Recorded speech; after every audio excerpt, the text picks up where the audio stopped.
পারি না স্যার, আমার বাচ্চা খুবই ডিস্টার্ব করে। আর বাসায় তো স্যার ছেড়েই দিলাম, সব তছনছ করে ফেলছে, এদিক দৌড়াচ্ছে ওদিক দৌড়াচ্ছে, একটা মিনিট বসে থাকে না। নিশ্চয়ই আমাদের এই ধরনের অনেক বাবু আছে। প্রশ্নটা একটাই, স্যার আমি কি এটা নিয়ে চিন্তিত হব? আমার কোনো বাবুর সমস্যা আছে আসলে এটা কোনো, নাকি এটা নর্মাল ধরে নেব আমি? জি দর্শক, আজকে এই ব্যাপারেই আপনাদের আমি কিছু গাইডলাইন দিতে চাই যে আমি কখন ভাববো আমার বাচ্চার এই দুষ্টমি কি একটু বেশি হয়ে যাচ্ছে, কখন আমি ডাক্তারের শরণাপন্ন হব।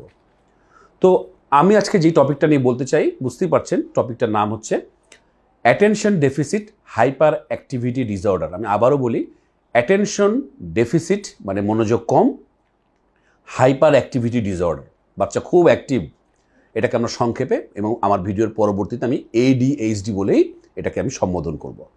তো দর্শক, এই ADHD বলার আগে বা আমার বাচ্চা সেটা আছে কি না সেটা জানার জন্য আমাদের কিছু ক্রাইটেরিয়া আছে।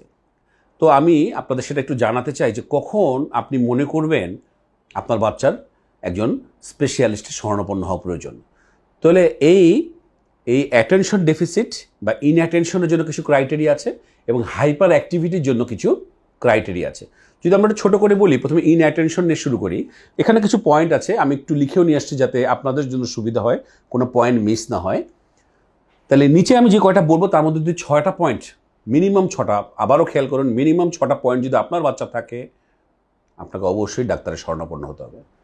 1 নম্বর, যদি আপনার বাচ্চা ধরেন আপনি কোনো ধরনের কাজ করছেন বা কোনো টাস্ক দিয়েছেন, সে অ্যাটেনশন রাখতে পারছে না, fails to give close attention, আপনাকে অবশ্যই তাকে নজরদারিতে রাখতে হবে।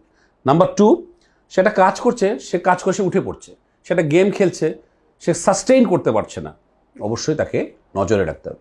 3 নম্বর, সে আপনি তাকে বলছেন, কিছু বলছেন বা কেউ তাকে কিছু কথা বলছে, বোঝা যাচ্ছে সে আসলে সে শুনছেই না, সে মনোযোগ রাখছে না, সে ডাজ নট লিসেন প্রপারলি, আপনাকে নজরে রাখতে হবে সেই বাচ্চাকে।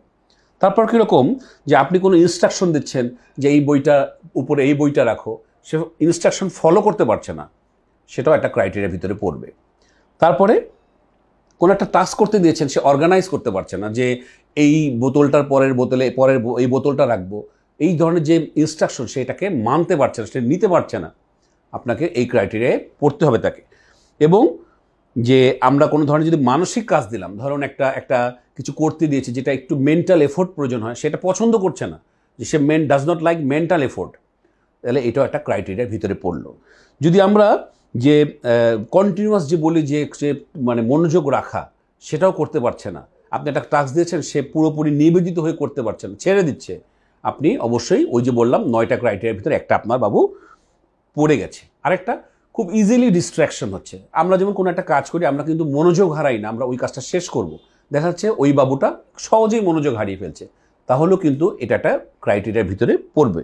এবং যে সে খুব ইরিটেটেড থাকবে, সে দেখা যাচ্ছে খুবই ইরিটেটিভ এবং সে কোনো রকমভাবেই কথা শুনছে না, সেটাও কিন্তু ক্রাইটেরিয়ার ভিতরে পড়বে। তাহলে এই ক্রাইটেরিয়ার ভিতরে যদি 6টা পয়েন্ট আপনার বাচ্চা থাকে, আপনি অবশ্যই একজন বিশেষজ্ঞ ডাক্তারের পরামর্শ নেবেন।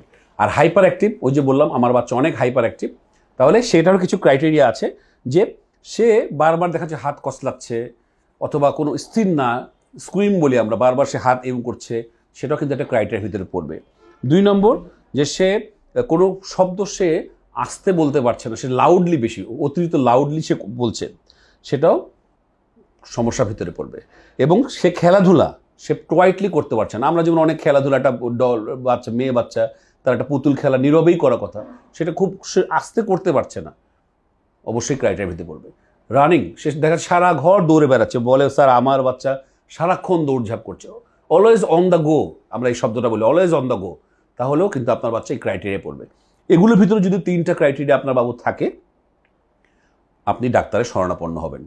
তো দর্শক বন্ধুরা, এই যে ইনঅ্যাটেনশন এবং হাইপার অ্যাক্টিভ যেই 2টা পয়েন্ট বললাম এবং এই ক্রাইটেরিয়াগুলো যদি থাকে, চিকিৎসা আমরা দেই, অবশ্যই চিকিৎসা আছে, আপনি এটা হতাশ হবেন না।